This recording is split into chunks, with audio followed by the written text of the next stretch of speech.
मैं हूं Mitali Khandelwal. Welcome back to TCM, जहां हर चैप्टर समझ आता है।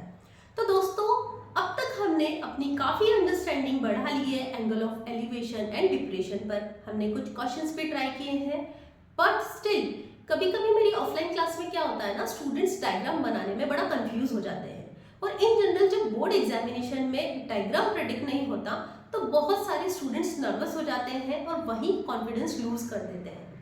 तो दोस्तों, इन क्वेश्चंस का खास पैटर्न क्या है ना कि अगर आपने लैंग्वेज पढ़ के डायग्राम प्रेडिक्ट कर दिया तो आपका 80% प्रॉब्लम वहीं सॉल्व हो जाता है। रही बात 20% की, तो वो कुछ बेसिक से कैलकुलेशंस होते हैं जिन्हें आप करके इजीली आंसर प्रेडिक्ट कर सकते हैं। तो दोस्तों, इस प्रॉब्लम से निपटने के लिए मैंने कुछ ऑब्जर्वेशंस बनाए हैं जिनकी हेल्प से आपको डायग्राम प्रेडिक्ट करने में बहुत आसानी होने वाली है, प्लस आपका समय बचने वाला है। तो चलिए शुरू करते हैं मेरी फर्स्ट ऑब्जर्वेशन के साथ, जिसमें आपको इन जनरल एक ट्रायंगल मेंशन है। ये ट्रायंगल किसी बिल्डिंग के फॉर्म में हो सकता है कि आपको एक बिल्डिंग दी हो जिसकी कुछ हाइट हो, कुछ बेस की डिस्टेंस हो किसी पॉइंट से, किसी पर्टिकुलर पॉइंट से इस बिल्डिंग की डिस्टेंस मेंशन हो, या फिर आपसे हाइट पूछ ली जाए, बेस दिया हो, या बेस पूछ लिया जाए, हाइट दी, दोनों में से कुछ भी हो सकता है। और आपको यहाँ पर जो थीटा है उसकी वैल्यू 45 डिग्री मेंशन की हो। तो दोस्तों, इस केस में हम जानते हैं कि जो ट्रिग्नोमेट्रिक रेशियो हम यूज करने वाले होंगे वो tan थीटा होने वाला है, क्योंकि tan theta is equal to perpendicular upon base. तो यहाँ पर हम रखेंगे tan 45। अब ये थीटा इतना इंपॉर्टेंट क्यों है?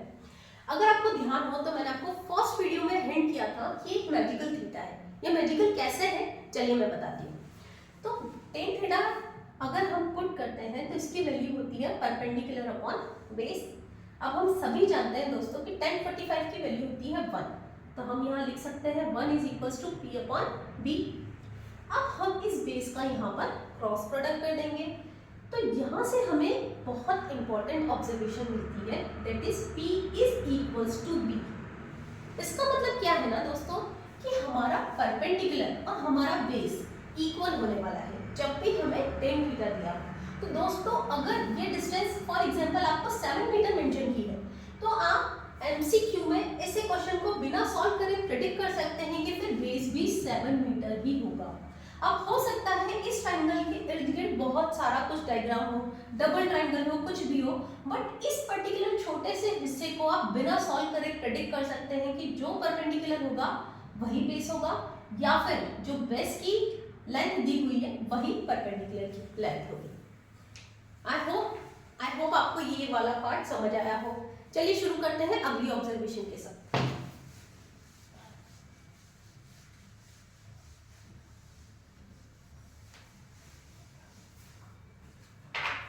दोस्तों, नेक्स्ट प्रॉब्लम जो मैंने स्टूडेंट्स में देखी जो कंफ्यूज करती है ज्यादातर स्टूडेंट्स को, वो ये कि फॉर एग्जांपल आपको एक बिल्डिंग दी हुई है, यहाँ पर से कोई ऑब्जर्वर नीचे दिख रहा है, मींस ये एंगल ऑफ डिप्रेशन का क्वेश्चन बना। अब हो सकता है कि वो जो ऑब्जर्वर है वो दो पॉइंट्स पे नजर रखे हुए हैं, ये पॉइंट ए मान लेते हैं और ये पॉइंट बी, और आपका दो डिग्रीज मेंशन करी है, 30 डिग्री एंड 60 डिग्री। तो बहुत सारे स्टूडेंट्स एग्जाम टाइम में कंफ्यूज हो जाते हैं कि हम इंटरनल एंगल को 30 मार्क करें या एक्सटर्नल एंगल को। तो दोस्तों, एक बेसिक सा कॉमन सेंस लगाकर देखते हैं कि अगर मैं ये वाला थीटा मेजर करती हूँ और ये वाला थीटा मेजर करती हूँ, तो इसकी हाइपोटेनियस इन जनरल बड़ी होगी।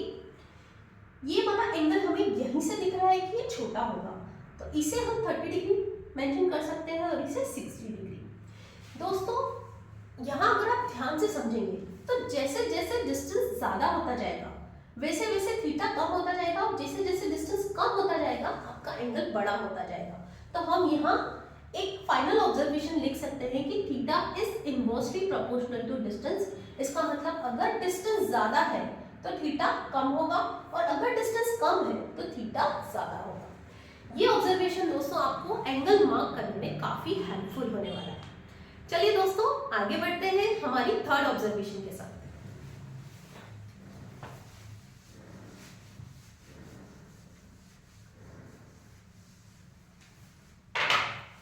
हमारी third observation again angle of depression based है। फॉर एग्जांपल आपको एक टॉवर दे दिया जाए टॉवर या बिल्डिंग जिसके टॉप से खड़े होकर आप अपोजिट डायरेक्शन में कोई दो पॉइंट देख रहे हैं, point A and point B.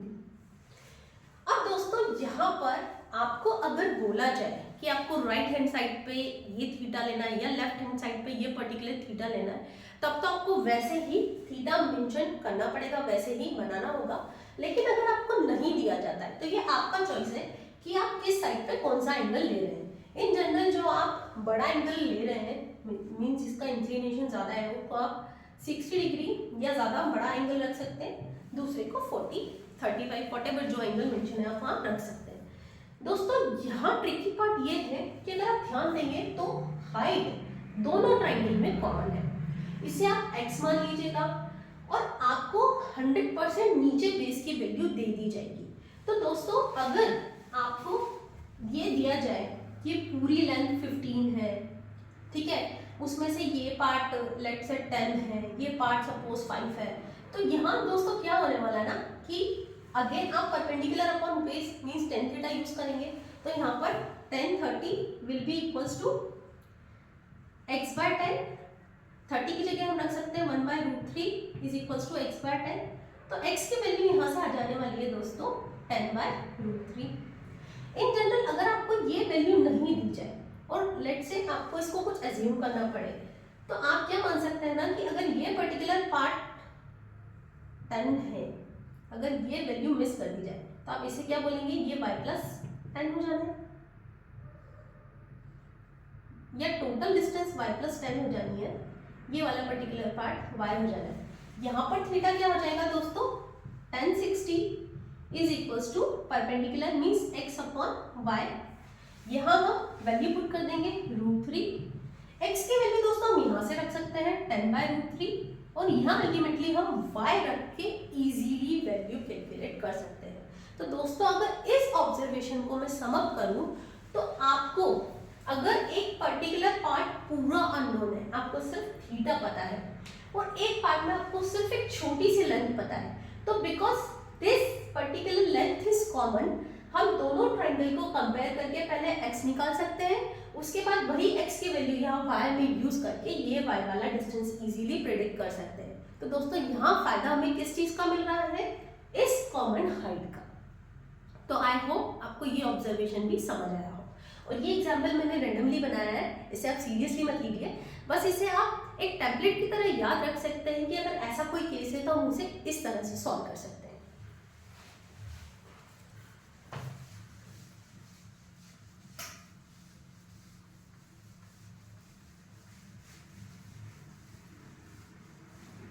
चलिए दोस्तों अगला केस देख लेते हैं, जो एग्जाम में काफी कॉमन पैटर्न है, जिसमें आपको एक बिल्डिंग दे दी जाती है और एक टॉवर दे दिया जाता है, और यहाँ जो बिल्डिंग है ना उससे एक observer top of the building देख रहा है और फुट ऑफ द टॉवर देख रहा है। इसका मतलब ये question angle of elevation and angle of depression दोनों को कंबाइन करके बनाया हुआ है।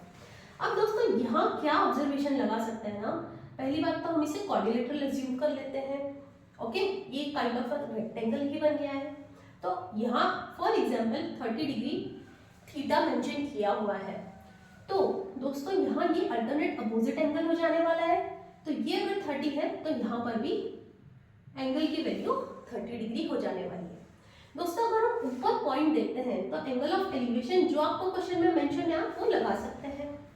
अब दोस्तों इन जनरल वो आपको या तो टोटल हाइट दे देंगे और आपसे हाइट ऑफ बिल्डिंग पूछ लेंगे, या फिर आपको बिल्डिंग की हाइट दे देंगे और आपसे हाइट ऑफ टावर पूछ लेंगे, कुछ भी हो सकता है। पर दोस्तों यहाँ नोट करने वाली बात यह है कि अगर टावर के फुट से बिल्डिंग के फुट तक के डिस्टेंस को मैं x एज्यूम करती हूँ, तो ये जो डिस्टेंस होगी ना वही डिस्टेंस यहाँ इस ट्राइंगल के लिए भी टावर के टॉप से बिल्डिंग के टॉप से टावर तक की होने वाली है। तो इस ट्राइंगल में और इस ट्राइंगल में अगेन आपको x कॉमन मिल जाने वाला है, जो कि आपको रेशियो निकालने में काफ़ी मदद कर देगा।